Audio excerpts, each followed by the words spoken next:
राज के घर पर एक मस्त सी पार्टी थी। पार्टी में सारे दोस्त आए थे। इसी पार्टी में राज का एक दोस्त आशुतोष भी आया था। आशुतोष ने राज को अकेले में ले जाकर पूछा, सच सच बता, तूने कहीं डाका डाला है क्या? ये सुनते ही राज हंसने लगा। पागल हो गया है क्या? डाका क्यों डालूंगा? तो अचानक इतने पैसे कहाँ से आ गए कि इतनी लाविश पार्टी दे रहा है? सब स्टॉक मार्केट का कमाल है। ये सुनते ही आशुतोष ने कहा, लेकिन स्टॉक मार्केट में तो बहुत रिस्क है। स्टॉक मार्केट की खासियत ही यही है, यहाँ रिस्क है और इसी रिस्क से सबको इश्क है। आज से कुछ समय पहले ऐसा ही इश्क का बुखार राज को भी चढ़ा था और राज पहुंच गया स्टॉक मार्केट में इन्वेस्टमेंट करने के लिए। जब राज पहली बार स्टॉक मार्केट में कूदा तो उसे स्टॉक मार्केट के बारे में सिर्फ इतना पता था कि यहाँ पैसे लगाओ तो डबल रिटर्न मिलता है। शुरू में इस लिमिटेड नॉलेज के साथ भी राज को बहुत सारी सक्सेस मिल गई। राज ने यही बात आशुतोष को बताई और जल्दबाजी में आशुतोष अपनी आधी नॉलेज के साथ ही पार्टी से ये सोच कर चला गया कि अब वो भी स्टॉक मार्केट में पैसा लगाएगा। बेचारा राज सिर्फ सिर पटकता रह गया क्योंकि आशुतोष ने पूरी बात सुनी ही नहीं। आप ये सारे एपिसोड्स की मदद से राज की पूरी कहानी सुनिएगा। आशुतोष जिस बात को बिना सुने चला गया था वो ये था कि धीरे धीरे राज को समझ आया कि वो जिस उम्मीद से स्टॉक मार्केट में कूदा था, स्टॉक मार्केट तो वैसे चल ही नहीं रहा था। राज को इतना बड़ा धक्का लगा कि उसने सोचा आज के बाद स्टॉक मार्केट को हमेशा के लिए अलविदा। लेकिन फिर सही वक्त पर राज को अक्ल आ गई और उसने कुछ ऐसे चेंज ऑफ प्लान्स किए कि स्टॉक मार्केट से दूर भागने वाला आइडिया राज से ही दूर भाग गया। लेकिन आइए सबसे पहले समझते हैं कि राज ने गलती क्या क्या की। सबसे पहली गलती थी राज की लिमिटेड नॉलेज। राज को नॉलेज नहीं थी कि स्टॉक मार्केट में अलग अलग टर्म का क्या मतलब होता है और किस तरह की इन्वेस्टमेंट को किस समय पर किया जाता है। राज किसी के कहने पर एबीसी कंपनी के शेयर खरीद लेता तो कभी किसी के कहने पर उसी शेयर्स को बेच देता। यानी स्टॉक मार्केट को लेकर राज की खुद की कोई समझ नहीं थी। दोस्तों, अगली गलती जो राज ने की वो ये थी कि उसने कभी खुद से कोई रिसर्च नहीं की। उसे लगा कि स्टॉक मार्केट एक लक बेस्ड इंडस्ट्री है, जबकि ऐसा बिल्कुल नहीं है। अगर आप सही तरीके से स्ट्रैटेजाइज करें तो आप बहुत सारे लॉसेस से बच सकते हैं। अगली गलती जो राज ने की वो ये थी कि उसके गोल क्लियर नहीं थे और ना ही उसकी इन्वेस्टमेंट स्ट्रैटेजीज क्लियर थी।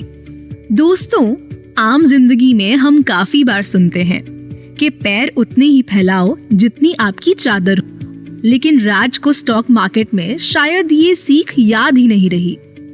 राज ने खूब सारा लोन लेकर पैसे लगा दिए और बिना रिसर्च किए किसी भी स्टॉक पर पैसे लगा देने के कारण सारे पैसे डूब गए। राज स्टॉक मार्केट में किस्मत पर इतना ज्यादा भरोसा करने लगा कि उसे लगा कि जो लॉसेस भी हो रहे हैं तो किस्मत के कारण हो रहे हैं। तो भाई इसमें क्या सीखना? आम तौर पर जब भी लोग इस तरह की बातें सुनते हैं तो उन्हें राज जैसे लोग बेवकूफ लगेंगे। उन्हें लगेगा कि अगर स्टॉक मार्केट में कूदोगे तो यही हाल होगा, लेकिन ऐसा नहीं है। स्टॉक मार्केट की समझ से इंसान अपनी डूबती हुई कश्ती को भी सहारा दे सकता है। राज ने भी यही किया और अपनी इस गलती को राज ने सुधार लिया। लेकिन राज की तरह ही उसका दोस्त आशुतोष भी एक्साइटेड होकर खूब सारा पैसा स्टॉक मार्केट में लगाता है और फिर हो गया बेचारे का लॉस। आशुतोष रोता हुआ राज के पास पहुंचा और पूछा, तुमने तो कहा था कि स्टॉक मार्केट से तुम्हें इश्क है, उसके रिस्क में ही इश्क है, लेकिन मैं तो डूब गया। राज ने कहा, मैंने सुना था कि प्यार अंधा होता है, पर तुम्हें तो स्टॉक मार्केट से अचानक इतना प्यार जाग गया कि तुम तो बहरे भी हो गए। मैं तुमसे आगे की कहानी बता ही रहा था कि भाई, शुरुआत में जो सक्सेस मुझे मिली वो इत्तेफाक था। उसके बाद इतनी जल्दी मुझे कोई सक्सेस नहीं मिल पाई। आशुतोष जैसी करनी आप मत करिएगा। सारे एपिसोड्स ध्यान से सुनिएगा।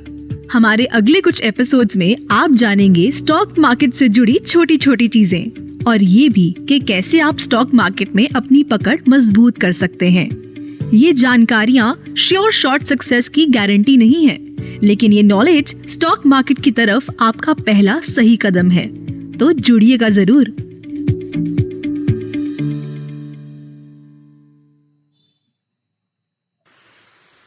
अपने पहले दिन का सबक सीखने के बाद आशुतोष अब राज के घर पहुंच चुका था। प्लीज शुरू से शुरू करना। एक काम करते हैं, जिस दिन मैं पैदा हुआ था ना उस दिन से शुरू करते हैं। तुझ पर भरोसा कर रहा हूँ और तू मेरा ही मजाक उड़ा रहा है।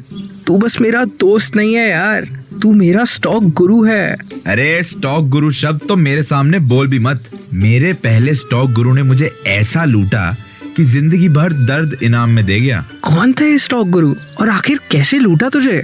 इन धोखा देने वाले स्टॉक गुरुज को आप ढोंगी बाबा या झोला छाप डॉक्टर की तरह समझ सकते हैं। सबसे पहली बात तो उनके पास कोई फॉर्मल एजुकेशन होती नहीं है। वो सिर्फ अपने से बटोरे ज्ञान के बेसिस पर ही लोगों को सजेशंस देते रहते हैं। इन स्टॉक गुरु की दूसरी पहचान होती है अपने बारे में बढ़ चढ़कर बताते रहना। ये अपने बारे में ऐसी डींगे हाँकेंगे जैसे स्टॉक मार्केट तो इनसे पूछ कर चलता है। एक फेक स्टॉक गुरु की अगली पहचान होती है हाइप के हिसाब से चलने की। अगर उन्हें लगेगा कि मार्केट में लोग ये सुनना चाहते हैं कि आज ऑनलाइन गेमिंग इंडस्ट्री में इन्वेस्ट कर लो, तो वो जानबूझकर ऐसी ही सजेशन देंगे ताकि लोग उनके पॉडकास्ट को या उनके यूट्यूब चैनल को सुनते रहें और अलग अलग सोशल मीडिया चैनल्स पर उनको फॉलो करके उनसे बात विचार करते रहें। आपके मन में जो बात चल रही हो, अगर कोई उसमें हामी भरने वाला मिल जाए तो बहुत आम सी बात है कि हमें सिर्फ वही इंसान सुनाई देता है। इन फेक स्टॉक गुरु की अगली पहचान होती है लैक ऑफ ट्रांसपेरेंसी। ये आपको सिर्फ ज्ञान और सजेशंस देंगे, कभी खुलकर अपनी इन्वेस्टमेंट स्ट्रैटेजी, मेथोडोलॉजीज या परफॉर्मेंस मैट्रिक्स के बारे में कुछ नहीं बताएंगे। फेक स्टॉक गुरु के काफी बार अपने खुद ही के फाइनेंशियल मोटिव्स होते हैं, जैसे कि किसी कोर्स का सब्सक्रिप्शन बेचना, कोई बुक बेचना या फिर कोई इन्वेस्टमेंट न्यूज़लेटर। इनका उद्देश्य ये नहीं होता कि ये आपको एजुकेट करें। इस तरह अगर मान लीजिए कि किसी ने उन्हें अपने किताब का एडवर्टीजमेंट करने के पैसे दिए, तो वो आपसे कहेंगे कि इस किताब को पढ़ लो, स्टॉक मार्केट तो तुम्हारे कदमों में होगा। अब उस किताब में क्या लिखा है, क्या नहीं लिखा है, शायद उस स्टॉक गुरु ने कभी खुद भी ना पढ़ा हो। शुरुआत में जब हम किसी फेक स्टॉक गुरु से इन्फ्लुएंस हो जाते हैं तो हम उनके द्वारा बताई गई किताबें खरीद लेते हैं, उनके द्वारा बताए गए कोर्सेज खरीद लेते हैं और फिर स्टॉक मार्केट में तो हमारा पैसा डूबता ही डूबता है, लेकिन इन सारी किताबों और कोर्सेज में लगाया पैसा भी डूब जाता है। अगली खासियत इन फेक स्टॉक गुरु की यह होती है कि आप इनकी बुराई नहीं कर सकते। अरे बेचारों से बर्दाश्त ही नहीं होता है, दुकान जो बंद हो जाएगी। एक और कैरेक्टरिस्टिक जो फेक स्टॉक गुरु में देखा जाता है वो ये है कि ये अपने इन्वेस्टमेंट रिकमेंडेशन और स्ट्रैटेजीज को आए दिन बदलते रहते हैं। हो सकता है कि इन्वेस्टमेंट के सफर में आपको एक स्टॉक गुरु की जरूरत पड़े। कोई भी स्टॉक गुरु गाइडेंस देने के लायक नहीं होता, लेकिन इन बातों पर ध्यान देकर ही अपना स्टॉक गुरु चुने। आइए इन फेक स्टॉक गुरुज की सारी खासियत दोहराएं। पहला, कि उनकी कोई भी वेरीफाइबल सर्टिफिकेट नहीं होती। दूसरा, उनके क्लेम्स कुछ ज्यादा ही आसमान चूमेंगे। तीसरा, वो हमेशा हाइप के बारे में बात करेंगे, मतलब वो चीजें जो ट्रेंड हो रही हैं उनके बारे में बात करेंगे। चौथा, उनको लेकर कोई भी ट्रांसपेरेंसी नहीं होती। पांचवा, वह सिर्फ पैसों के लिए ही गुरु का ओहदा लेकर बैठे होते हैं। छठवां, उन्हें अपने बारे में क्रिटिसिज्म सुनना बिल्कुल पसंद नहीं है। और सातवां ये है कि उनकी कोई भी कंसिस्टेंट रिकमेंडेशन नहीं होती। वह अपनी सोच और सुझाव दोनों बदलते रहते हैं। समझा, पर तुम्हारे साथ क्या हुआ था?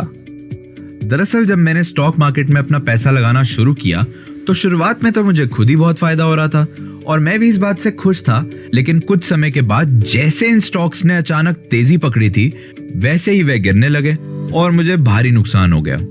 इस नुकसान के बाद जब मैं अपने हाथ स्टॉक मार्केट से खींचना चाहता था तो मैंने सुना कि स्टॉक मार्केट में स्टॉक गुरु का होना बहुत जरूरी है। तो मैं बना एकलव्य और अपने द्रोणाचार्य स्टॉक गुरु को ढूंढने निकल गया। लेकिन मैं भूल भी गया कि यह तो कलयुग है और कलयुग में द्रोणाचार्य को ढूंढना इतना आसान नहीं है। मैं जैसे ही स्टॉक गुरु के पास पहुंचा, उस स्टॉक गुरु ने मेरे बारे में यह बात पहले ही ऑब्जर्व कर ली थी कि मैं जल्दी पैसे कमाना चाहता हूं। इस बात को समझते ही उस स्टॉक गुरु ने मुझको ऐसा अपनी बातों में लपेटा कि मैं उस फेक स्टॉक गुरु की कही हुई सारी बातें मानने लगा। इतना ही नहीं, स्टॉक गुरु के एक दोस्त ने स्कीम चलाई थी, पैसा 10 दिन में डबल स्कीम। उस स्टॉक गुरु ने मुझे कहा कि बेटा इसमें पैसे लगा दो, खूब तरक्की होगी। मैंने पैसा लगाकर सारे पैसे बर्बाद कर दिए।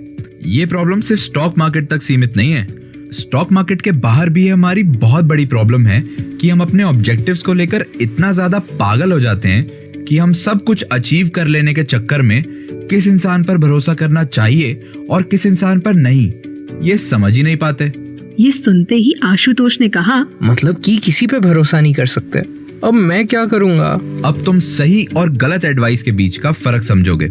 स्टॉक मार्केट में किसी भी गलत एडवाइस से बचने के लिए आपको कुछ स्ट्रैटेजीज हमेशा अपने दिमाग में रखनी है। सबसे पहली बात, हमेशा अपने प्लान से जुड़े रहें। आप स्टॉक मार्केट में क्यों आए हैं, आपकी क्या ऑब्जेक्टिव है, ये सब अपने दिमाग में साफ होना चाहिए। दूसरी बात, अपनी रिसर्च खुद करें। आज इंटरनेट का जमाना है, इतना सारा डाटा क्या सिर्फ Amazon प्राइम और नेटफ्लिक्स पर उड़ाएंगे? थोड़ा सा स्टॉक मार्केट पर भी उड़ा लीजिए। ऐसे स्टॉक गुरु से जुड़ें जिनके पास प्रोफेशनल सर्टिफिकेट्स हों। उनके प्रोफेशनल सर्टिफिकेट्स की जांच पड़ताल भी आप कर सकते हैं। अपनी बाउंड्रीज खुद सेट कर लें। जैसे ही कोई आपको ज्यादा एडवाइस दे देकर परेशान करे, कॉल करे, उनकी स्कीम लेने की रिक्वेस्ट करे, तो उस नंबर को या तो ब्लॉक कर दो या उन्हें साफ बता दो कि ये स्कीम आपके मतलब की नहीं है। जल्दी अमीर हो जाएं, ऐसी स्कीमों में ना फंसें। जल्दी का काम शैतान का होता है और हमेशा याद रखें कि स्टॉक मार्केट में लॉन्ग टर्म गोल बहुत ज्यादा जरूरी है। ये तो हुई आज की सीख।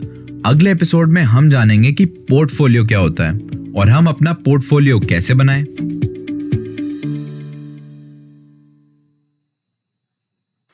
आशुतोष फिर घूमता फिरता राज के पास पहुंच गया और राज से कहा, भाई तूने तो मुझे पूरी कहानी बताई ही नहीं। अच्छा ठीक है, मैं तुम्हें नया सबक, मेरा मतलब है नई कहानी सुना दूंगा, लेकिन उससे पहले मुझे ये बताओ कि पिछले सबक में तुम क्या सीखे थे। अरे मुझे बहुत अच्छे से याद है कि क्या सीखा था। तुमने मुझे सिखाया था कि हमें क्विक फिक्स स्कीम्स के पीछे नहीं पड़ना चाहिए और किसी भी झूठी फाइनेंशियल एडवाइजर पर भरोसा नहीं करना चाहिए। अपनी रिसर्च खुद करनी चाहिए और सिर्फ रिलायबल सोर्सेज पे भरोसा करना चाहिए। राज आशुतोष की बात सुनकर बड़ा खुश हुआ। ठीक है, चलो आज मैं तुम्हें अपनी कहानी का अगला सबक सिखाता हूँ। इस सबक का नाम तुम कह सकते हो पोर्टफोलियो पर वॉर। पहले राज ने आशुतोष को अपने पोर्टफोलियो के इतिहास की कहानी सुनाई और कहानी सुनाने के बाद राज ने कहा, जब मैंने स्टॉक मार्केट में कदम रखा तो मैं मार्केट की उतार चढ़ाव से इतना एक्साइटेड हो गया कि मैंने जहां जिस शेयर के बारे में सुना वो खरीद लिया। मुझे बस इतनी नॉलेज थी कि जो स्टॉक ग्रो कर रहा हो उसमें इन्वेस्ट कर दो और जो स्टॉक गिरने वाला हो उसे तुरंत बेच दो। लेकिन स्टॉक मार्केट ऐसे आसानी से एक्साइटेड हो जाने वालों के लिए नहीं है। हाँ यार, बात तो सही है। राज की नॉलेज काफी लिमिटेड थी, इसीलिए दोस्तों राज की तरह आप भी कुएं का मेंढक ना बने और अपने आप को जागरूक और जानकार बनाएं। चलो सबसे पहले जानते हैं कि पोर्टफोलियो क्या होता है। पोर्टफोलियो स्टॉक्स के ग्रुप को कहते हैं, यानी हमने जो स्टॉक्स या जो भी इन्वेस्टमेंट किया है उसे ही पोर्टफोलियो कहते हैं। इसे एक फ्रूट बास्केट से कंपेयर करके समझते हैं। जैसे एक बास्केट में सेब, अनार, केला, नारंगी, संतरा सब होते हैं, यानी अलग अलग वैरायटी के फ्रूट्स होते हैं, ठीक उसी तरह आपके पोर्टफोलियो में अलग अलग सेक्टर की इन्वेस्टमेंट्स होती हैं। राज ने आशुतोष से कहा, मैंने अपनी बीवी के गहने गिरवी रखकर स्टॉक मार्केट में पैसा लगाया था। मैंने सोचा था कि 10 लाख की ज्वेलरी गिरवी रखूंगा तो 50 लाख का उसे लाकर दूंगा, लेकिन उल्टा 10 लाख का 5 लाख हो गया। यार फिर तुमने क्या किया? उसके बाद मैंने सोचा अब तो भाई स्टॉक मार्केट को अलविदा कर देना चाहिए और कभी ना हाथ लगाने की कसम खा लेनी चाहिए। तो तुमने छोड़ दिया स्टॉक मार्केट? अरे भाई कुछ सब्र तो रख लो। दोस्तों राज की तरह कई सारे लोग लॉस के बाद स्टॉक मार्केट से अपना हाथ वापस खींच लेते हैं, लेकिन इन्वेस्टमेंट इस तरीके से नहीं की जाती है। आप खुद सोचिए कि क्या जब पहली बार आप क्लास में किसी सब्जेक्ट में फेल हुए तो आपने पढ़ाई छोड़ दी? क्या जब पहली बार आपके किसी दोस्त के साथ किसी बात पर लड़ाई हुई तो आपने दोस्ती तोड़ दी? नहीं, आपने कोशिश की अपनी गलतियों से सीखकर बेहतर बनने की। राज ने अपनी बात आगे बढ़ाई और आशुतोष से कहा, स्टॉक मार्केट में भी आपको फिर से कोशिश करनी चाहिए, लेकिन सही डायरेक्शन में। एक अच्छे पोर्टफोलियो की सबसे पहली सीढ़ी होती है प्लानिंग। प्लानिंग की भी फर्स्ट स्टेज होती है गोल सेट करना। स्टॉक मार्केट को लेकर आपका गोल क्लियर होना चाहिए। गोल्स बहुत अलग अलग तरीके के होते हैं। कुछ लोग अपनी मौजूदा वेल्थ को बढ़ाना चाहते हैं, तो कुछ ऐसे लोग होते हैं जिनके पास अभी तो बहुत अच्छा सोर्स ऑफ इनकम है, लेकिन भविष्य में रिटायरमेंट के बाद सोर्स ऑफ इनकम की प्लानिंग कर रहे होते हैं। ये इच्छा प्राइवेट सेक्टर में काम कर रहे लोगों में ज्यादातर देखी जाती है। प्लानिंग की अगली स्टेज होती है अपने आप को बेसिक कंसेप्ट से इंट्रोड्यूस करवाना। एग्जाम्पल के तौर पर पहले हम अपना गोल चुनते हैं, जैसे एजुकेशन। फिर एजुकेशन के लिए हम स्कूल जाते हैं। स्कूल जाकर भी हम एक दिन में एजुकेट तो नहीं होते। स्कूल में पहले हम बेसिक सीखते हैं, जैसे ABCD। उसी तरह हमें स्टॉक मार्केट से जुड़े कुछ बेसिक टर्म्स को सीखना होगा और उन्हें समझना होगा, जैसे कि stock, bond, mutual fund, ETFs, ये सब क्या होते हैं, इनकी बेसिक जानकारी रखनी होगी। प्लानिंग की तीसरी स्टेज होती है इन्वेस्टमेंट की अलग अलग स्ट्रैटेजीज को समझना। इन स्ट्रैटेजीज में एक होता है वैल्यू इन्वेस्टिंग, जिसमें उन स्टॉक्स को पहचाना जाता है जो अपने असल वैल्यू से नीचे ट्रेड हो रहे हों। वैल्यू इन्वेस्टिंग के बाद समझते हैं ग्रोथ इन्वेस्टिंग। ये एक ऐसी इन्वेस्टमेंट स्ट्रैटेजी है जिसमें उन कंपनीज में इन्वेस्टमेंट किया जाता है जो मार्केट के एवरेज ग्रोथ रेट से ऊपर ग्रो कर रही हों। अगले तरह की इन्वेस्टिंग स्ट्रैटेजी होती है डिविडेंड इन्वेस्टिंग। ये इन्वेस्टमेंट सिर्फ उन कंपनीज में किया जाता है जो नियमित तौर पर अपने इन्वेस्टर को डिविडेंड, मतलब कि प्रॉफिट देती हैं। जैसे आपने अपनी इन्वेस्टमेंट स्ट्रैटेजी को समझा, उसी तरह आपको मार्केट के एनालिसिस को भी पढ़ने की जरूरत होती है। मार्केट एनालिसिस में भी अलग अलग तरह के एनालिसिस होते हैं, जैसे fundamental technical analysis and sentiment analysis. Virtual trading platform की मदद से आप अपनी नॉलेज को बार बार टेस्ट भी कर सकते हैं। जब आप वर्चुअल ट्रेडिंग प्लेटफॉर्म पर इन्वेस्टमेंट की प्रैक्टिस करते हैं तो आपको असली पैसों को दांव पर नहीं लगाना पड़ता। लेकिन फायदे की बात यह रहती है कि ट्रेडिंग प्लेटफॉर्म पूरी तरह से असली मार्केट की तरह काम करता है। तो जैसे हमने शुरुआत में एजुकेशन का एग्जाम्पल लिया था और स्कूल में एडमिशन की बात की थी, तो वर्चुअल यानी कि नकली ट्रेडिंग प्लेटफॉर्म एक तरीके से स्कूल में होने वाली एग्जामिनेशन की तरह है। सबसे जरूरी बात है कि हमेशा इन्फॉर्म्ड रहें, न्यूज देखें, मार्केट डेवलपमेंट को पढ़ें, जो बिजनेस से जुड़ी मैगजीन्स होती हैं उन्हें पढ़ें। यूट्यूब पर ट्रेडिंग के बारे में चर्चा करने वाले लोगों को सुने। कुएं के मेंढक की तरह अपने कान बंद ना रखें। इंटरनेट के जमाने में इंफॉर्मेशन पाना मुश्किल काम नहीं है, इसलिए आप जहां चाहें वहां बैठकर स्टॉक मार्केट पर नॉलेज बटोर सकते हैं। लेकिन परेशानी ये है, आपको ये पता होना चाहिए कि किससे ट्रेडिंग की नॉलेज लेनी है और किससे नहीं। ट्रेडिंग एक्सपर्ट्स के बारे में सही से जांच पड़ताल करें और सिर्फ जानकार लोगों की ही लिखी हुई किताबें और यूट्यूब चैनल को सुनें। अपने प्लान को निजी तौर पर बनाएं। किसी और के प्लान को कॉपी करने की कोशिश ना करें। ये बिल्कुल ना सोचें कि किसी और को जिस तरह से फायदा हुआ है उसी तरह फायदा आपको भी हो जाए। अपनी फाइनेंशियल स्टेट, अपनी फाइनेंशियल एम्बिशन को ध्यान में रखकर प्लान बनाएं और समय समय पर अपने प्लान को रिव्यू भी करते रहें। जरूरत पड़ने पर प्लान को बदल भी सकते हैं, लेकिन कोई भी डिसीजन जल्दबाजी में ना लें।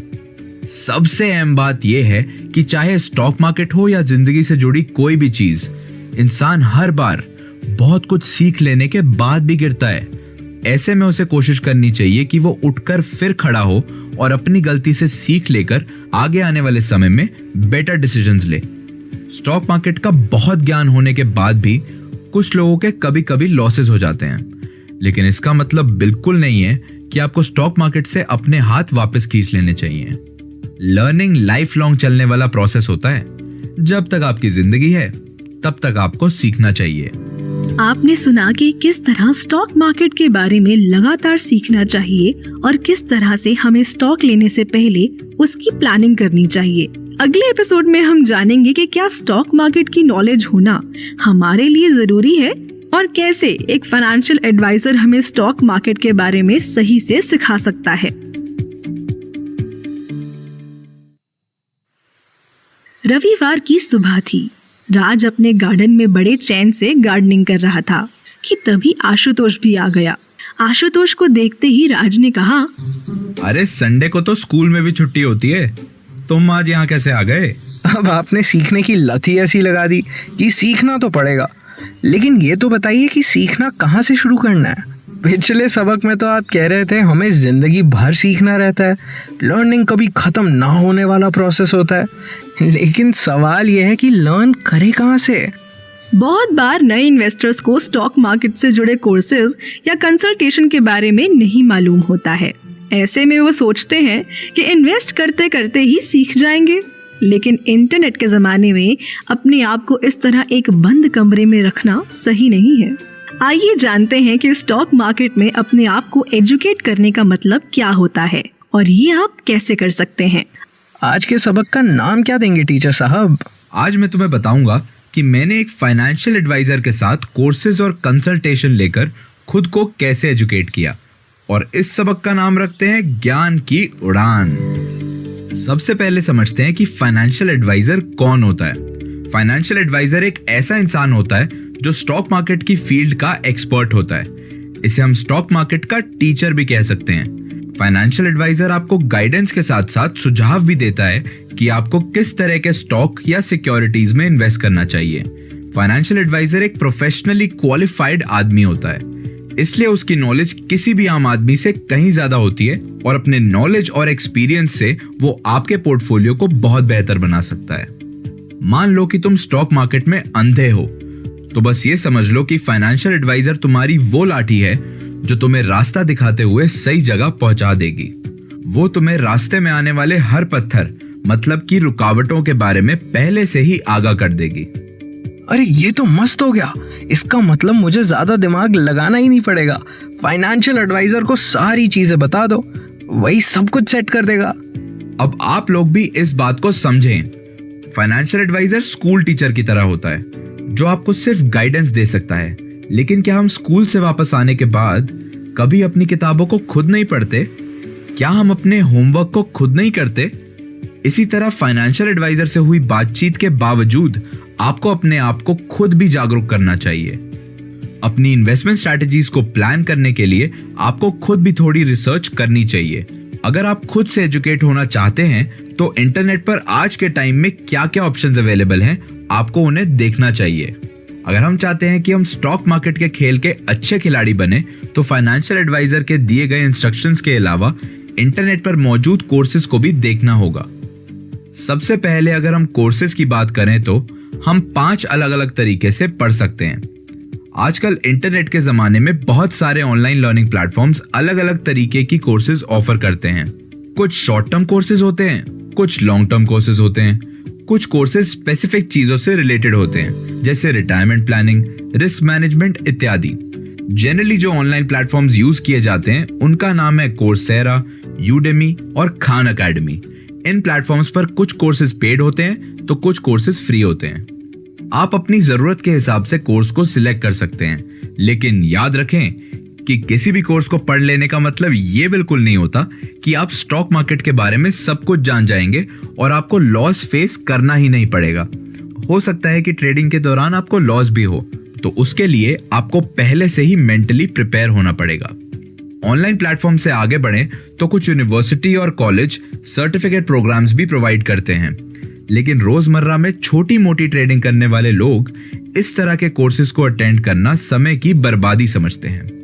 वैसे ही आप अपने गोल और जरूरत के हिसाब से सर्टिफिकेशन कोर्स चूज करें।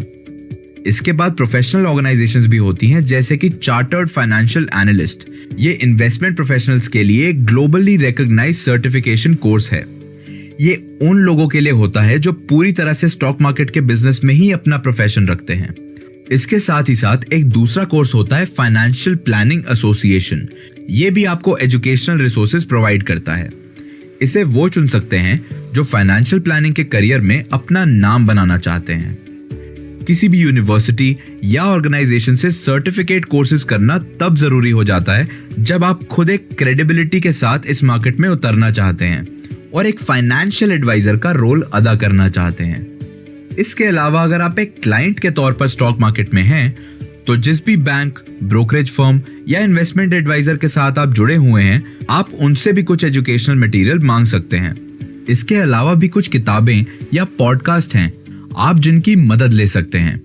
अपनी पढ़ाई के अलावा आप समय समय पर अपने फाइनेंशियल एडवाइजर से भी अपने डाउट्स पूछ सकते हैं। इसके अलावा आप ये भी कोशिश कर सकते हैं कि जो चीज आप सीख रहे हैं, जो चीज आप पढ़ रहे हैं, उन्हें प्रैक्टिस मिले। छोटे ही तौर पर उस नॉलेज को इस्तेमाल करते हुए अपने कुछ फाइनेंशियल डिसीजंस लें। लेकिन ध्यान रखें कि कभी भी जल्दबाजी या ओवर कॉन्फिडेंस में कोई डिसीजन ना लें। स्टॉक मार्केट एक ऐसी जगह है जहां उतार चढ़ाव रोज देखा जाता है। मार्केट कभी ऊपर चली जाती है तो कभी नीचे, जिसे कि स्टॉक मार्केट की टर्मिनोलॉजी में बेरिश और बुलिश कहा जाता है। एक ऐसी चीज जो खुद ही रोज बदलाव देखती हो, उसके बारे में नॉलेज रखने वाले को तो रोज होने वाले बदलाव की भी नॉलेज रखनी चाहिए। इसलिए कभी भी ये ना समझे कि अब तो आपने सब कुछ सीख लिया। अपने आप को न्यूज और नई तकनीक से हमेशा अपडेटेड रखें। स्टॉक मार्केट में सबसे इंपॉर्टेंट बात होती है कैलकुलेटेड रिस्क। रिस्क उतना ही लें जितना कि आप हैंडल कर पाएं। तो जब आप अपने नॉलेज से कोई नया डिसीजन लें तो इस बात का ध्यान रखें कि अगर वो डिसीजन आपके हक में ना आए तो आपको कोई ऐसा लॉस ना हो जिससे कि आपकी जिंदगी बिखर जाए। आखिर में हमेशा अपनी फाइनेंशियल जर्नी पर रिफ्लेक्ट करते रहें, उसको रिव्यू करते रहें। आपने क्या सीखा, क्या नहीं सीखा, जो सीखा उसका क्या असर हुआ, ये जानना और समझना बहुत जरूरी है। स्कूल में जब हम एग्जाम देकर आते हैं तो हम उस एग्जाम के बारे में पूरी तरह से भूल नहीं पाते। हम एग्जाम के बाद जब हमारे पेपर्स चेक होकर वापस आते हैं तो उन पेपर्स को देखना चाहते हैं। हम ये देखना चाहते हैं कि हमने क्या गलतियां की। जो चीज हमें आती थी क्या हमने उसमें भी गलतियां की। बस इसी तरह स्टॉक मार्केट में जब आप कोई डिसीजन ले तो उसका क्या इम्पैक्ट हुआ, और वो इम्पैक्ट अगर पॉजिटिव हुआ तो कैसे हुआ, और अगर नेगेटिव हुआ तो क्यों हुआ, इस बात पर भी गौर करें। जिसे पानी में रहना हो वो तैरना सीखे, और जिसे आसमान में रहना हो वो उड़ना सीखे। इसका मतलब ये है कि स्टॉक मार्केट में अपने एम्बिशन को ध्यान में रखते हुए नॉलेज बटोरें। अगले एपिसोड में हम जानेंगे कि किस तरह हमारे आसपास हो रही घटनाएं हमारे स्टॉक पर असर डालती हैं और किस तरह से स्टॉक मार्केट में अपने लॉस को कवर करने के लिए एक लॉन्ग टर्म गोल बनाएं। आज सुबह सुबह जब राज मॉर्निंग वॉक पर निकला तो उसने देखा कि आशुतोष भी मॉर्निंग वॉक के लिए आया हुआ था। राज ने आशुतोष से पूछा, भाई तुम पिछले संडे आए, उसके बाद आए ही नहीं, क्या हो गया? तबीयत वगैरह तो ठीक है? तबीयत तो ठीक है, लेकिन तुमने क्या कोई पार्टी रखी थी जो मैं तुम्हारे घर आता? अरे पार्टी नहीं, स्टॉक मार्केट के सारे सबक पूरे काम हुए थे। अगला सबक सीखने तो तुम आए ही नहीं। सब कुछ तो सीख लिया, अब और क्या सीखना है? यही तो गलती है तुम लोगों की। याद है पिछली बार मैंने कहा था कि जब स्टॉक मार्केट रोज इतने सारे उतार चढ़ाव देख सकता है तो तुम्हें भी कभी अपनी लर्निंग को रोकना नहीं चाहिए। तो ठीक है, आज के सबक का नाम बताओ। मॉर्निंग वॉक करते करते ही सीख लेते हैं। जिस हिसाब से तुम अपनी लर्निंग का हिसाब लगाते हो ना, इस लेसन का नाम तो मेरे हिसाब से हिसाब ही होना चाहिए। इससे पहले कि राज आगे कुछ कहता, आशुतोष ने कहा, और हाँ, वैसे मुझे पिछला सबक याद है। अगर मैं पानी में रहना चाहता हूँ तो तैरना सीखूं, और अगर आसमान में रहना चाहता हूँ तो उड़ना। मतलब कि स्टॉक मार्केट में जैसी मेरी नीड है और जैसा मेरा गोल है, मुझे वैसी लर्निंग और वैसी प्लानिंग करनी है। स्टॉक मार्केट में कंटिन्यूअस लर्निंग बहुत जरूरी है।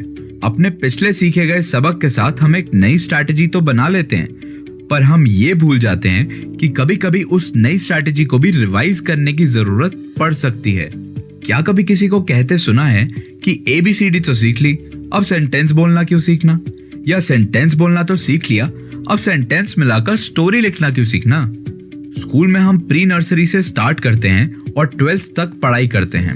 उसके बाद हम प्रोफेशनल कोर्सेज भी करते हैं, लेकिन इतना सब पढ़ने के बाद भी जब हम अपने काम या जॉब पर आते हैं तो हमें और बेहतर बनाने के लिए कंपनियां कई बार हमारी ट्रेनिंग कराती हैं, या कभी कभी कंपनियां वर्कशॉप्स भी कराती हैं।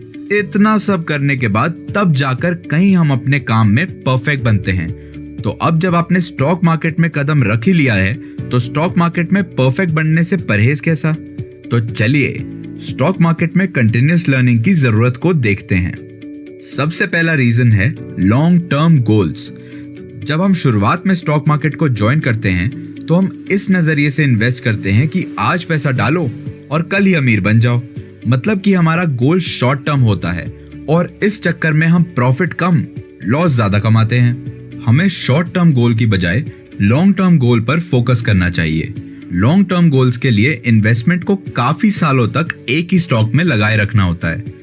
ऐसे में ये बहुत जरूरी है कि हम अपनी लर्निंग को हमेशा रिवाइज करते रहें, ताकि हमें पता हो कि जहां हमने पैसे लगाए हैं या जिस स्टॉक को हमने खरीदा है वो हमें आगे फायदा देगा या नहीं। कंटिन्यूअस लर्निंग को चालू रखने का दूसरा बहुत बड़ा रीजन है रिस्क मैनेजमेंट। रिस्क मैनेज करना इन्वेस्टमेंट करने का एक बहुत जरूरी हिस्सा है। कुछ ऐसे स्टॉक होते हैं जिनमें हम इन्वेस्ट कर देते हैं क्योंकि हमें लगता है कि वो मार्केट में ग्रो करेंगे, पर उनको लेकर मार्केट में काफी अनसर्टेनिटी होती है। यहाँ तक कि बहुत सारे अच्छे फाइनेंशियल एडवाइजर्स या एक्सपर्ट्स भी आपको उस स्टॉक के बारे में सही नॉलेज नहीं दे पाते। ऐसे में कंटिन्यूअस लर्निंग हमें ये मौका देती है कि हम अपने रिस्क को अगर प्रॉफिट में ना भी बदल पाएं तो कम से कम लॉस में ना बदलने दें। इसका मतलब यह है कि हम 50 रुपए को 75 रुपए नहीं बना पा रहे तो कम से कम ऐसा ना हो कि लॉस होकर आप अपने पूरे 50 रुपए गवा दें। कंटिन्यूअस लर्निंग का एक सबसे बड़ा सोर्स है न्यूज। मान लीजिए कि ऑनलाइन गेमिंग का एक पर्टिकुलर भाग बहुत अच्छा ग्रो कर रहा है। आपने भी उस सेक्टर में खूब सारी इन्वेस्टमेंट कर दी, लेकिन सरकार अपने सेशंस के दौरान उस भाग को बैन करने का डिसीजन ले लेती है। अब बैन होते ही वो सारी कंपनियां जो उस भाग में काम कर रही थी वो बंद हो जाएंगी। ऐसे में अगर आपने उस सेक्टर में पैसे लगाए होंगे तो वो तो सारे के सारे डूब ही जाएंगे। इसलिए बहुत जरूरी है कि आप हर वक्त न्यूज से जुड़े रहें। जब भी सरकार इस तरह का कोई भी कदम लेने वाली होती है तो न्यूज चैनल आपको समय रहते इस बारे में आगाह जरूर करते हैं। कोशिश करें कि अच्छे बिजनेस न्यूज चैनल के साथ में अपना समय व्यतीत करें। चाहे रूस यूक्रेन की वॉर हो या कोविड, हर चीज का फर्क स्टॉक मार्केट पर जरूर पड़ता है। कोविड के दौरान मार्केट ज्यादातर लॉस में ही चल रहा था। इस दौरान जिन्होंने बहुत अच्छा रिस्क मैनेजमेंट किया होगा उन्होंने अपने लॉस के कारण कोई बहुत बड़ा धक्का नहीं खाया होगा। अब रूस यूक्रेन वॉर की बात करें तो उस वॉर के कारण भी कुछ कंपनियों के स्टॉक डाउनफॉल देख रहे होंगे। ऐसे में अपना पैसा कब निकालना है, वॉर खत्म कब हो सकती है, वॉर का असर स्टॉक पर कब तक रहेगा, इन सवालों के जवाब आपको न्यूज चैनल के थ्रू ही मिल सकते हैं। और ये एक ऐसी प्रक्रिया है जिसमें एक दिन की बात सुनने से कुछ नहीं होगा। आपको रोज न्यूज चैनल पर आ रही अपडेट्स को फॉलो करना होगा और इसी को तो कहते हैं कंटिन्यूअस लर्निंग। कंटिन्यूअस लर्निंग को जारी रखने का बहुत बड़ा रीजन होता है जिसे कहते हैं बिहेवियर फाइनेंस। हमारी आदत होती है बायस्ड हो जाने की। हमारे इमोशंस काफी बार हमारे दिमाग पर काबू पा लेते हैं और हमें एक पर्टिकुलर डिसीजन को लेने पर मजबूर कर देते हैं। बहुत बार हम पैसे की कमी से जूझ रहे होते हैं तो हमें लगता है कि जितने भी पैसे हैं सब इस बढ़ते हुए स्टॉक पर लगा दो। पैसे ज्यादा हो जाएंगे तो जिस कमी से हम गुजर रहे हैं वो खत्म हो जाएगी।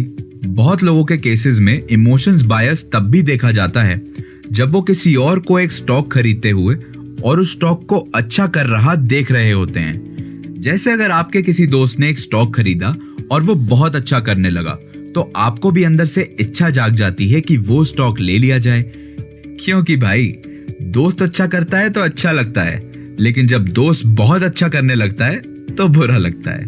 बहुत बार हमारी किसी कंट्री को लेकर जो बायसनेस होती है वो हमारे इन्वेस्टमेंट की चॉइस पर असर डालती है।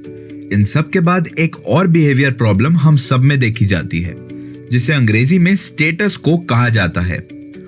वो ये है कि हम बदलाव नहीं चाहते तो कंटिन्यूअस लर्निंग होने के बावजूद हम अपनी स्ट्रैटेजीज, अपनी प्लानिंग में कोई बदलाव नहीं लाते।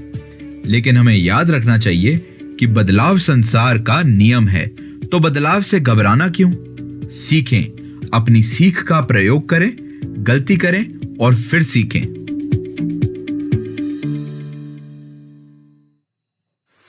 आज जब आशुतोष राज के पास पहुंचा तो राज ने आशुतोष से पूछा, क्या बात है, आज तो चेहरे पर 12 बजे हुए हैं। अरे यार क्या बताऊं, मेरी गर्लफ्रेंड के तो तेवर ही खत्म नहीं होते। जब हम इमोशंस के कारण कनेक्ट होते हैं तो हम वॉलेटाइल होते हैं। इसी बात पर आज मैं तुझे सबक सिखाता हूँ, बाजार के तेवर। क्योंकि बाजार में भी इमोशनल वॉलेटाइलिटी होती है। बाजार क्या गर्लफ्रेंड होती है? क्यों, तेवर सिर्फ गर्लफ्रेंड के होते हैं, तुम्हारे नहीं है। अभी तो मुझे तुम्हारे ही तेवर दिखाई दे रहे हैं। बेचारा आशुतोष अपना ही मुंह लेकर रह गया। आशुतोष ने आगे राज से सवाल किया। बाजार में इमोशनल वॉलेटिलिटी क्या होती है? इमोशनल वॉलेटिलिटी में हमारे इमोशंस का असर हमारे इन्वेस्टमेंट से जुड़े डिसीजंस पर पड़ता है।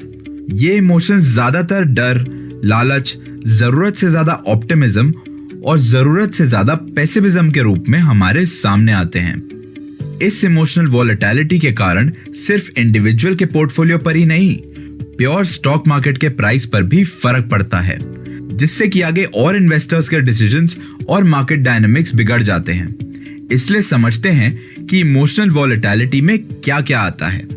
सबसे पहले होता है फेयर एंड पैनिक सेलिंग। जब भी हम कोई नेगेटिव न्यूज सुनते हैं तो हम तुरंत डर जाते हैं।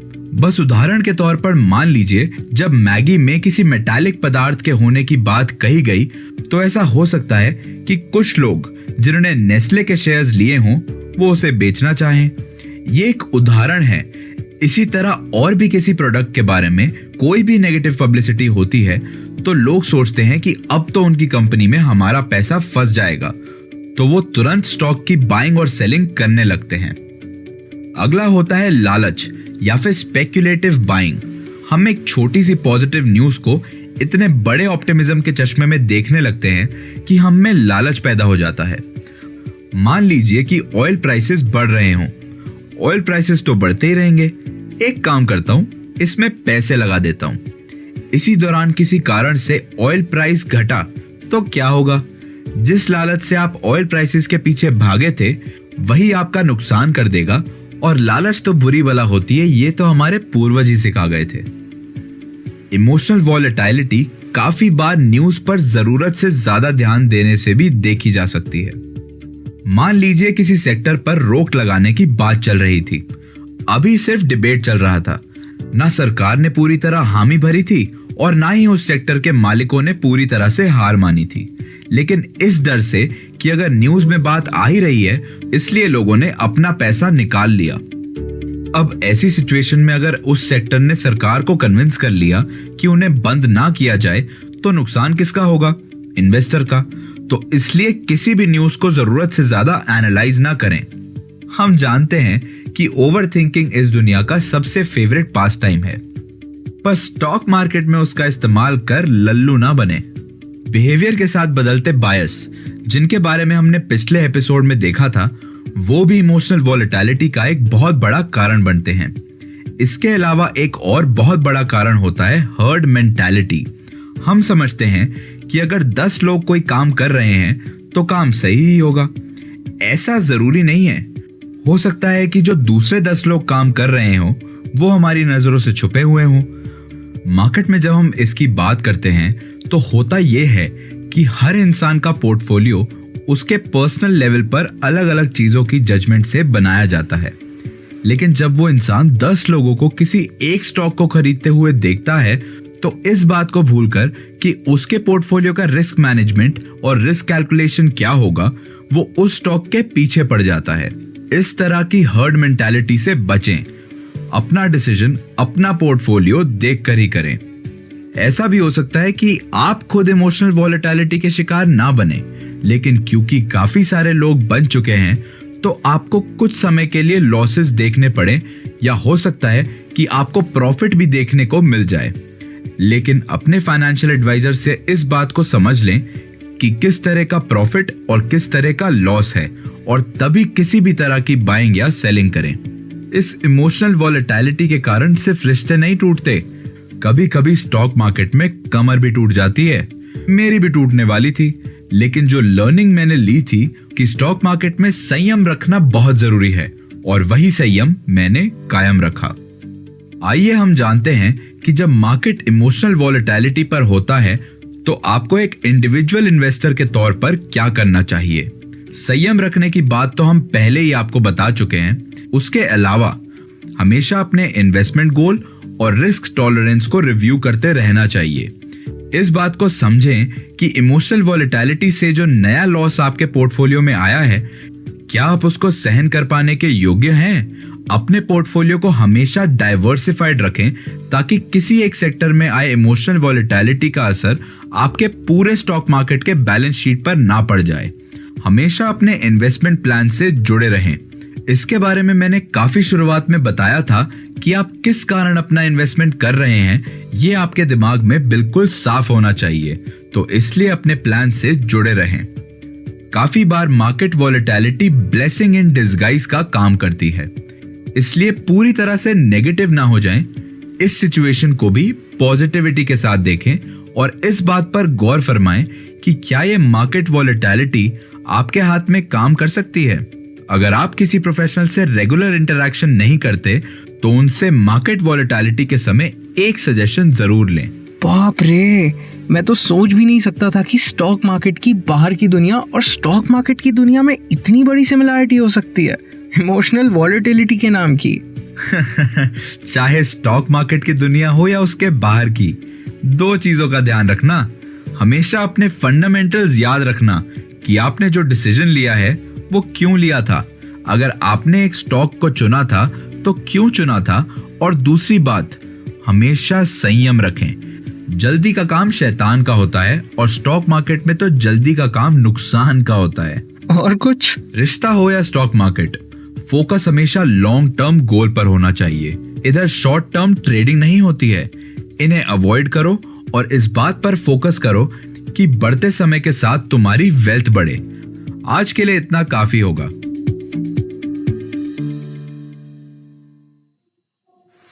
आज आशुतोष जरा नाराज सा शाम की चाय पर पहुंचा था। क्या हुआ भाई, इतना गुस्सा किस बात का है? यार, मैंने एक एक्सपर्ट की बात सुनी थी कि पोर्टफोलियो को डाइवर्सिफाइड करके रखो। मैंने भी पोर्टफोलियो का डाइवर्सिफिकेशन कर लिया, लेकिन मुझे फिर भी लॉस हो गया यार। तो फायदा क्या है इन एक्सपर्ट्स की बात सुनने का? सब बेवकूफ बनाते हैं। एक तो ना तुम्हें हर बात एक छोटे बच्चे की तरह समझानी पड़ती है। एक्सपर्ट ने कहा पोर्टफोलियो डाइवर्सिफाई करो, तो क्या तुमने इस बात पर गौर किया कि पोर्टफोलियो कैसे डाइवर्सिफाई करो, कितना डाइवर्सिफाई करो, किन चीजों को ध्यान में रखकर डाइवर्सिफाई करो? नहीं, इतना दिमाग कैसे लगाता? अच्छा एक बात बताओ, जब तुम्हें कोई कहता है कि खाने में सब तरह की चीजें खाओ ताकि तुम्हारी बॉडी में विटामिन्स जाएं, मिनरल्स जाएं, तो क्या तुम सब तरह की चीजें खाने के नाम पर रोटी के साथ पिज्जा खाने लगोगे? नहीं सर, स्वाद खराब हो जाएगा। एग्जैक्टली। अगर तुम इटालियन फूड एंजॉय कर रहे हो तो उसमें एक पिज्जा खा सकते हो, और अगर तुम शुद्ध देसी खाना एंजॉय कर रहे हो तो उसमें बाकी चीजों के साथ रोटी खा सकते हो। लेकिन पिज्जा और रोटी साथ में बैड कॉम्बिनेशन है और दोनों एक ही तरीके के पदार्थ हैं। तो इसलिए सबसे पहले समझो कि पोर्टफोलियो डाइवर्सिफिकेशन की क्या क्या लेवल्स होती हैं। इसके लिए सबसे पहले समझते हैं कि पोर्टफोलियो डाइवर्सिफिकेशन में क्या क्या चैलेंज एक इन्वेस्टर फेस कर सकता है। जैसे कि एक पिज्जा और रोटी का एग्जाम्पल है, दोनों करीबन एक ही तरह की चीज होती हैं। तो इसी तरह पोर्टफोलियो में बहुत बार लोग एक ही तरह के स्टॉक परचेज कर लेते हैं और ऐसे स्टॉक को परचेज कर लेते हैं जो आपस में एक ऐसा रिलेशन रखते हैं कि एक डूबा तो दूसरा भी डूब जाएगा। तो सबसे पहली चीज, ओवरलैपिंग होल्डिंग्स ना करें। अगला चैलेंज है इंटरनल डाइवर्सिफिकेशन। बहुत बार हम किसी एक कंट्री के ग्रोथ से इतना उत्तेजित हो जाते हैं कि हम अपने सारे पैसे उन्हीं कंट्रीज की कंपनी पर लगाते हैं। ऐसे में अगर उस कंट्री में कोई भी आपदा आती है या कोई भी परेशानी आती है तो सारी कंपनियां एक साथ डूब जाती हैं और आपका पोर्टफोलियो बेगाने देश में शहीद हुआ सिपाही बन जाता है। पोर्टफोलियो डाइवर्सिफिकेशन का अगला चैलेंज है एसेट एलोकेशन। एसेट एलोकेशन को आप इस तरह से देख सकते हैं कि अगर आज आपके पास 100 रुपए हैं तो आप 10 रुपए किस पर लगाएंगे, 20 रुपए किस पर लगाएंगे, 50 रुपए किस पर लगाएंगे और बचे हुए 20 किस पर लगाएंगे। बहुत बार लोग जिस स्टॉक पर 20 लगाना चाहिए उस पर 50 लगा देते हैं और जिस पर 50 लगाना चाहिए उस पर 10 लगा देते हैं। इस तरह की बेवकूफी से बचें। वैसे तो हम आपको ओवरलैपिंग होल्डिंग्स में कोरिलेशन का मतलब पहले ही समझा चुके हैं, पर अगर कोरिलेशन को लेकर डीप में बात करें तो एग्जाम्पल के तौर पर मान लीजिए कि बाजार में दूध महंगा हो गया। अब दूध महंगा होने से हो सकता है कि लोग चाय पीना कम कर दें, तो चाय पत्ती के मार्केट को प्रॉब्लम हो सकती है। हो सकता है बच्चे चॉकलेट मिल्क पीना बंद कर दें, तो चॉकलेट पाउडर बनाने वाली कंपनी का नुकसान हो सकता है। इसे कहते हैं ओवरलैपिंग। ये उदाहरण बहुत छोटे स्तर का है। मार्केट में बहुत बड़े बड़े कोरिलेशंस होते हैं जिनसे बहुत बार हम अवेयर नहीं होते। यही काम आता है लर्निंग और कंटिन्यूअस लर्निंग। अगला चैलेंज है पोर्टफोलियो मॉनिटरिंग और रीबैलेंसिंग। बहुत बार ऐसा होता है कि हम एक बार तो बहुत सोच बूझकर अपने डिसीजंस बनाते हैं, बहुत रिसर्च करते हैं और अपनी स्ट्रैटेजी बनाते हैं, लेकिन फिर अपने पोर्टफोलियो को भूल सा जाते हैं और हमारा पोर्टफोलियो ड्रॉअर में रखी बंद फाइल की तरह बस बंद ही रह जाता है। इस बात का ध्यान दें कि हो सकता है कि जो शेयर आपने आज से 5 साल पहले 10 रुपए के हिसाब से खरीदा हो, वह उस समय 10 पर खरीदने के लिए सही था, लेकिन आज उस शेयर को 50 रुपए के दाम पर खरीद लेना चाहिए। तो इस तरह की रीबैलेंसिंग पर फोकस करें। अब आइए समझते हैं कि इन चैलेंजेस के बावजूद भी आप पोर्टफोलियो डाइवर्सिफिकेशन सही तरह से कैसे कर सकते हैं। इसमें आपका सबसे पहला स्टेप होता है अपना इन्वेस्टमेंट गोल सेट करने का। इन्वेस्टमेंट गोल सेट करने के लिए आपको 3 चीजों का ध्यान रखना है। सबसे पहले, आप ये पैसे किस लिए बनाना चाह रहे हैं। आप अपना कितना समय स्टॉक मार्केट में दे सकते हैं। क्या आपका प्लान शॉर्ट टर्म है, मीडियम टर्म है या लॉन्ग टर्म है। और तीसरी चीज, आप कितना रिस्क टॉलरेट कर सकते हैं। रिस्क टॉलरेशन का एक बहुत सिंपल सा एग्जांपल आप समझ सकते हैं कि एक रबर बैंड को काफी हद तक खींचा जा सकता है, पर इसका मतलब ये नहीं है कि वह कश्मीर से कन्याकुमारी पहुंच जाए। एक वक्त आएगा जब वह टूट जाएगा। तो अपनी कमर टूटने से पहले अपने इन्वेस्टमेंट पर रोक लगा लें। अगला स्टेप है अपना एसेट क्लास समझना।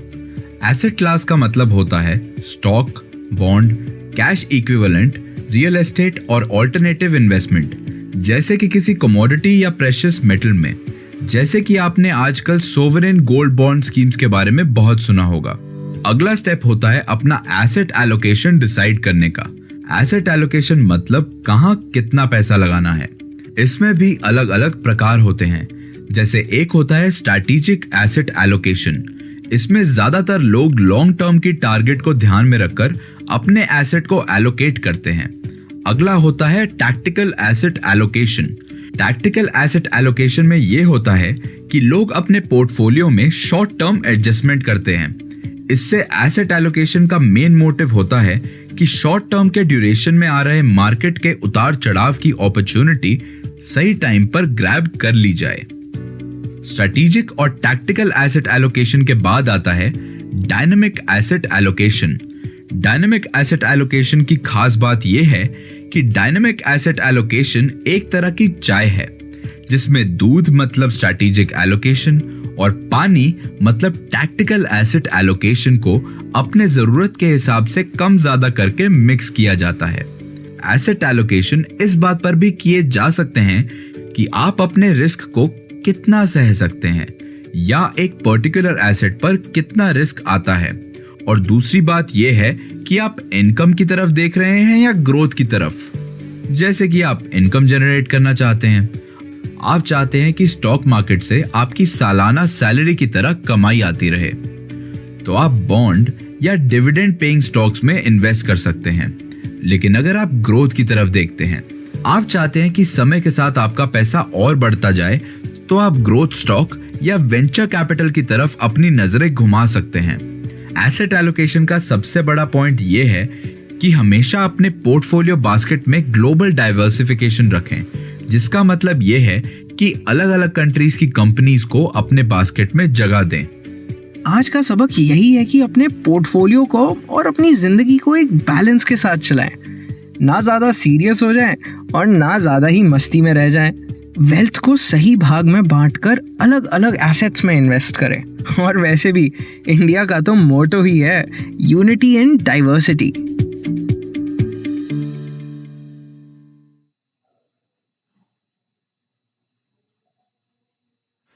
आज समय का चक्र थोड़ा उल्टा घूम गया था।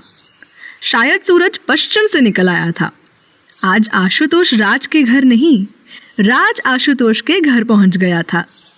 आशुतोष के घर पहुंचते ही राज ने देखा कि आशुतोष अपने गार्डन में मस्त चाय पी रहा है। राज ने आशुतोष से पूछा, तू ठीक तो है? हाँ यार, मुझे क्या होगा?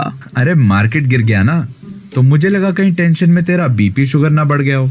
अरे मुझ पर नहीं तो कम से कम अपनी दी हुई सबक पर तो भरोसा कर ले। कोई मेरा बीपी शुगर नहीं बढ़ा है। मार्केट तो गिरता चढ़ता रहता है यार, मैंने अपना संयम बरकरार रखा हुआ है। आशुतोष ने बिल्कुल सही कहा, मार्केट तो सच में गिरता चढ़ता रहता है। वैसे ये मार्केट के गिरने और चढ़ने के क्या क्या कारण होते हैं? इसमें सबसे पहला कारण कह सकते हैं इंटरेस्ट रेट। किसी भी कंट्री में जो फेडरल बैंक होती है, जैसे कि हमारे यहाँ आरबीआई है, वह सालाना अपने इंटरेस्ट रेट्स जारी करती है। इन इंटरेस्ट रेट्स का असर मार्केट में हर उस फर्म पर पड़ता है जो लोन की लेन देन में इन्वॉल्व है। अब क्या कोई बिजनेस बिना लोन किए ग्रोथ कर सकता है? बिल्कुल भी नहीं। तो इसलिए इंटरेस्ट रेट के बदलाव का मार्केट पर काफी गहरा असर पड़ता है। अगला कारण हो सकता है कॉर्पोरेट अर्निंग्स। कॉर्पोरेट अर्निंग्स बहुत बड़ा रोल प्ले करती है, क्योंकि कभी कभी कोई कंपनी अपनी एक्सपेक्टेड अर्निंग तो बहुत बताती है पर उतना कमा नहीं पाती। मान लीजिए कि कोई कंपनी 100 करोड़ का प्रॉफिट बताती है पर बाद में सिर्फ 70 या 75 करोड़ ही करती है, या कभी कभी उससे भी कम। ऐसे में उस कंपनी या उस सेक्टर में इन्वेस्ट कर रहे लोगों का भरोसा डगमगा जाता है और हड़बड़ाहट में वह अपना पैसा निकालने लगते हैं। एक इंडिविजुअल इन्वेस्टर के तौर पर इस चीज का असर आप पर पड़ सकता है, लेकिन संयम बना कर रखें। मार्केट के उतार चढ़ाव का अगला कारण हो सकता है मार्केट सेंटिमेंट। बहुत बार कुछ समय के लिए मार्केट सेंटिमेंट बिगड़ जाता है। बहुत सारे लोग हर्ड मेंटालिटी का हिस्सा बन जाते हैं और इस कारण पूरा का पूरा मार्केट डगमगा जाता है। अगला रीजन हो सकता है इकोनॉमिक इंडिकेटर्स।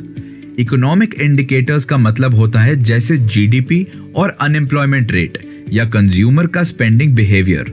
मान लीजिए कि दिवाली का टाइम है तो जाहिर सी बात है कि रंगोली बिकेगी, कपड़े बिकेंगे, मिठाई बिकेगी और दिए बिकेंगे। तो जो लोग इस बिजनेस से जुड़े होंगे, जाहिर सी बात है इस वक्त प्रॉफिट में चल रहे होंगे। इंडिविजुअल्स काफी बार इस सीजनल चेंज को बहुत सीरियसली ले लेते हैं और इस पर बेस्ड डिसीजंस भी ले लेते हैं। कभी कभी नेचर का असर स्टॉक मार्केट पर भी पड़ता है, जिसे हम एक्सटर्नल शॉक कह सकते हैं, जो कि नेचुरल डिजास्टर जैसे बाढ़, भूकंप या फिर ग्लोबल पैंडेमिक जैसे कि कोविड या फाइनेंशियल क्राइसिस जो कि 1931 में देखी गई थी। इन सब चीजों का असर भी स्टॉक मार्केट पर पड़ सकता है, लेकिन कुछ समय के बाद मार्केट अपने आप रिवाइव कर जाती है। एक और रीजन जो स्टॉक मार्केट फेलियर के पीछे हो सकता है वो है मार्केट वैल्यूएशन। बहुत बार जब कोई कंपनी स्टॉक मार्केट में कदम रखती है तो वो उसकी वैल्यूएशन को बहुत ज्यादा आंक लेते हैं। वह सोचते हैं कि ये कंपनी तो नामी कंपनी है, अच्छा ही करेगी, और लोग काफी पैसे उसमें लगा देते हैं, जिसके बाद कभी कभी पैसा डूब जाने से मार्केट का एक बहुत बड़ा हिस्सा लॉस में चला जाता है। इसके कारण पूरे मार्केट को एक डाउनफॉल देखना पड़ता है। मार्केट के डाउनफॉल का आखिरी रीजन हो सकता है जियोपॉलिटिकल इवेंट, जो कि इंटरनेशनल लेवल पर चल रहा हो। इस बारे में हम काफी हद तक पहले भी बात कर चुके हैं और इस पर नजर रखने के लिए आपको न्यूज से अपडेटेड रहना जरूरी है। और भाई, जब दूसरे के घर में झगड़ा हो जाए तो आपका कितना ही बस चल पाएगा। मार्केट का उतार चढ़ाव बहुत आम सी बात है, यह ना हो ऐसा हो ही नहीं सकता। इसलिए मार्केट को साइक्लिकल कहा जाता है। साइक्लिकल जो कि एक सर्कल बनाए, जो चीज जहां से शुरू होती है फिर वापस वहीं आती है। तो आइए देखते हैं कि मार्केट साइक्लिकल कैसे होता है। सबसे पहले आता है एक्सपेंशन फेज। एक्सपेंशन फेज का मतलब वह समय होता है जब सारी चीजें बहुत बुलिश सेंटिमेंट से चल रही हों, यानी सिर्फ तरक्की कर रही हों। उसके बाद आता है पीक। पीक वो समय होता है जब आप एक ऐसी ऊंचाई छू ले जिसके ऊपर की वह मार्केट या वो सेक्टर ग्रो ही नहीं कर सकता। उसके बाद आता है कॉन्ट्रैक्शन फेज, जिसे कि रिसेशन भी कहते हैं। रिसेशन में ये जो रॉकेट की स्पीड से ऊपर गया मार्केट होता है, वो उसी रॉकेट की स्पीड से नीचे आ रहा मार्केट बन जाता है। इसे बेरिश सेंटिमेंट कहते हैं। उसके बाद आता है ट्रफ। ये मार्केट साइकिल का सबसे निचला भाग है। इससे नीचे मार्केट या इकोनॉमिक एक्टिविटी नहीं जा सकती। इस समय इन्वेस्टर सबसे ज्यादा नेगेटिव फील करता है और मार्केट में पैसे खर्च करना नहीं चाहता है।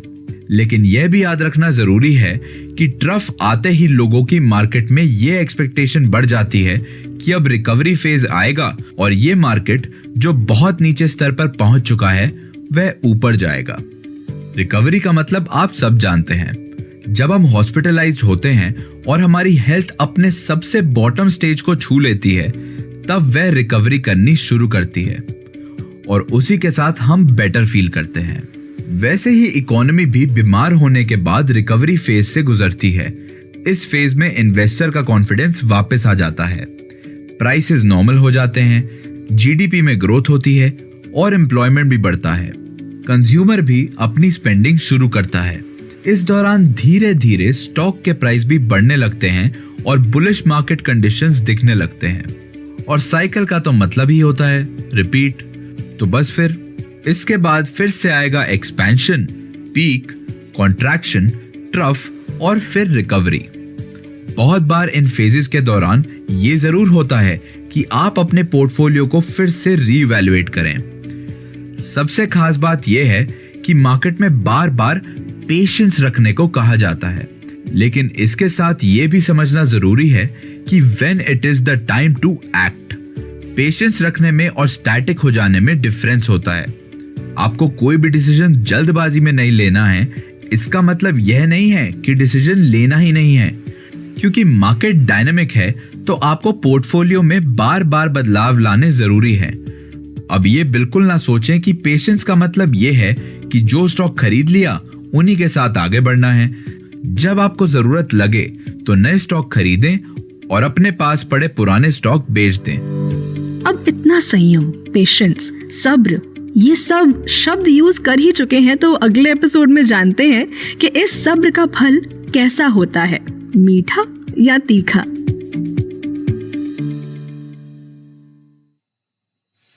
आज राज और आशुतोष दोनों ही एक बहुत बड़े रिजॉर्ट में आशुतोष का बर्थडे सेलिब्रेट करने आए थे। तो लाइफ एकदम सेट हो गई यार, वरना अपनी रेगुलर सैलरी में कहाँ इतनी मस्तियां होती। लेकिन सही समय पर सही स्टॉक में इन्वेस्ट करके ही आज हम इस रिजॉर्ट के मजे उठा रहे हैं। हाँ, लेकिन जरूरी नहीं है कि हर इंसान जो स्टॉक मार्केट में पैसा लगाए उसकी किस्मत में ये 5 स्टार रिजॉर्ट हो। बहुत बार हमें शुरुआत में लॉसेस भी होते हैं और बहुत बार हम जरूरत से ज्यादा पैसा लगाकर पछताते भी हैं। बात तो सही है, समझदार वही है जिस पर सब्र की घड़ी है। तुमने तो काफिला मिला लिया। बड़े बुजुर्ग कह गए हैं कि सब्र का फल मीठा होता है। इस बात का उदाहरण तो आपको आज के समय में हर जगह मिल जाएगा, लेकिन अगर स्टॉक मार्केट की बात करें तो it is the best example. Ashutosh, तुम ये देखो कि पेशेंस और discipline decision making stock market में कैसे काम करता है और ये जरूरी क्यों है। चलो डिटेल में समझाता हूं। सबसे पहले इमोशनल रिएक्शन को अवॉइड करना चाहिए। पेशेंस और डिसिप्लिन से इंसान अपने आप को ओवर एक्साइटेड या ओवर डिसअपॉइंटेड होने से बचा लेता है। स्टॉक मार्केट में इस बैलेंस की बहुत जरूरत है। अपनी इन्वेस्टमेंट स्ट्रैटेजी से कभी ना भटकें। अभी तक हमने आपको काफी सारे एपिसोड्स में इन्वेस्टमेंट स्ट्रैटेजी के बारे में बहुत सी बातें बताई। इन्वेस्टमेंट स्ट्रैटेजी क्या होती है और कैसी होती है। इन्वेस्टमेंट स्ट्रैटेजी बना लें तो उस पर कायम रहें। बहुत बार मार्केट में एक अलग तरीके की वॉलेटिलिटी आ जाती है। ये वॉलेटिलिटी किसी भी कारण हो सकती है, जैसे कि इकोनॉमिक फैक्टर्स के कारण, फाइनेंशियल फैक्टर्स के कारण या जियोपॉलिटिकल फैक्टर्स के कारण। कभी घर में छोटे मोटे झगड़े हो जाएं, तो क्या उन छोटे मोटे झगड़ों से आप कोई बहुत बड़ा डिसीजन ले लेते हैं? वैसे ही स्टॉक मार्केट में भी कोई भी बड़ा डिसीजन ना लें। अपना सब्र कायम रखें। ओवर ट्रेडिंग को अवॉइड करें। अब ओवर ट्रेडिंग को क्यों अवॉइड करना चाहिए? होता यह है कि जब आप बार बार ट्रेड करते हैं तो आपको ट्रांजैक्शन कॉस्ट भरना पड़ता है, आपके ट्रेडिंग पर टैक्स लगता है और आपके इन्वेस्टमेंट परफॉर्मेंस पर असर पड़ता है। ओवर ट्रेडिंग से आपके लॉन्ग टर्म इन्वेस्टमेंट ऑब्जेक्टिव्स पर भी बहुत बुरा असर पड़ता है। कोशिश करें कि सिर्फ हाई क्वालिटी इन्वेस्टमेंट अपॉर्चुनिटीज पर ही अपना ध्यान लगाएं।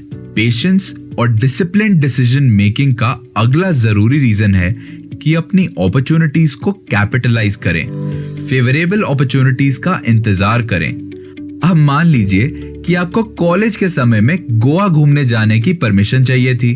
और आप उसी दिन अपने पापा के पास परमिशन लेने पहुंच गए जिस दिन आपका रिजल्ट आया था, जिसमें आपको 60% मिले थे। तो क्या लगता है गोवा जाने मिलेगा? बिल्कुल भी नहीं। इसी तरह मार्केट में हर चीज का एक सही समय होता है। किस अपॉर्चुनिटी पर किस समय हाथ मारना है, इस चीज को समझने के लिए आपको सब्र की जरूरत होती है। ऐसी बात है कि लॉन्ग टर्म गोल्स अचीव करने के लिए सब्र रखना बहुत जरूरी है। जब तक खीर बहुत देर तक गैस पर खोलेगी नहीं, तब तक उसका स्वाद आएगा कहां से? वैसे ही जब तक आपका इन्वेस्टमेंट अच्छे से अपनी जगह नहीं बनाएगा, तब तक उसका रिटर्न आएगा कहां से? तो इसलिए सब्र और डिसिप्लिन डिसीजन मेकिंग के एसेंशियल फीचर्स को याद रखें। पहला, इमोशनल रिएक्शन अवॉइड करें। दूसरा, अपने इन्वेस्टमेंट स्ट्रैटेजी से जुड़े रहें। तीसरा, मार्केट वॉलेटिलिटी से अपने आप को बचाएं। ओवर ट्रेडिंग ना करें। अपॉर्चुनिटीज को सही टाइम पर ग्रैब करें। और आखिरी, हमेशा लॉन्ग टर्म गोल्स पर फोकस करें। सच में कितनी भयानक जर्नी है, इतने उतार चढ़ाव। कितनी बार तो हिम्मत भी हार गए और कितनी बार तो फ्रॉड लोगों के साथ भी फंस गए, लेकिन फिर भी अंत भला तो सब भला। ये बात तो तुमने बिल्कुल सही कही। अब तो मैं छोटे मोटे दाव पेच खेलता ही नहीं हूँ, लंबी रेस का घोड़ा हूँ मैं।